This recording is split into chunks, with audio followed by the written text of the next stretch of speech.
Hi, everybody. This is Scott down in the lounge, and I just want to talk for a minute about translations.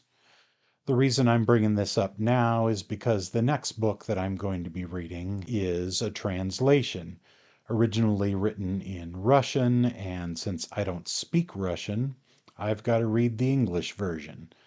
I don't speak any other languages, so if I want to read any of the great novels that have been published outside of the English language, I've got to read a translation.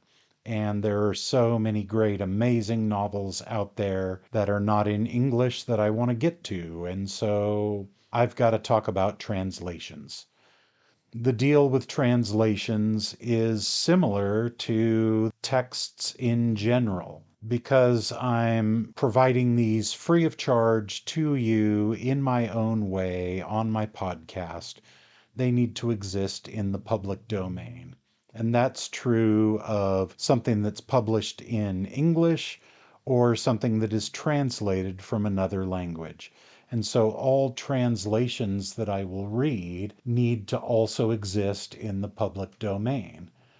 This can be challenging because many of the best translations have been produced more recently and are not in the public domain. Typically, what happens is, let's say a book is published in 1850. It might have been translated only a few years after that. But the translation that was produced back then, maybe in 1855 or 1860, was produced with the audience in mind and maybe is deciding to leave out or omit or change parts of the original text due to the feelings that they perceive the audience might have. Also, sometimes you run into translations that were produced by somebody who maybe is not particularly fluent in both languages that they're translating from and into. And sometimes they might leave something out if it's particularly difficult for them.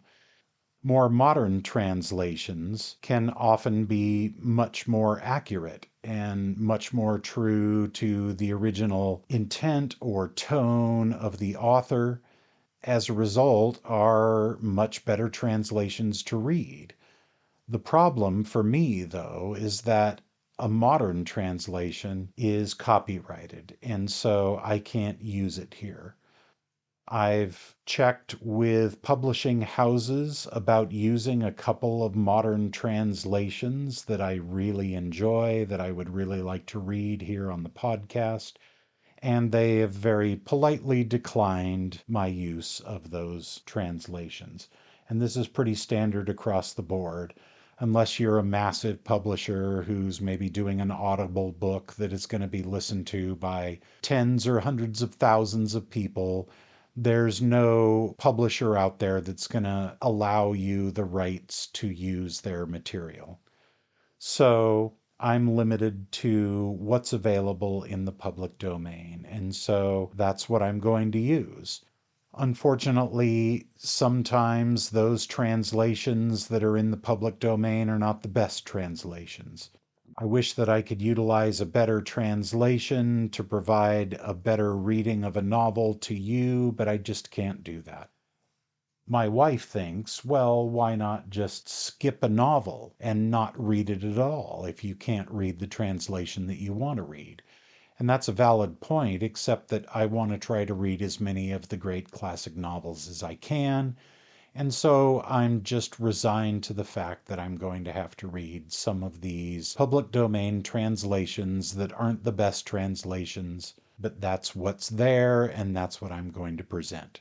So that's what I'm going to be doing for the next novel, which is a Dostoevsky short novel, Notes from Underground. I'm going to be reading the Constance Garnett translation. I'll get into that a little bit more with the preview for that specific novel in the next episode.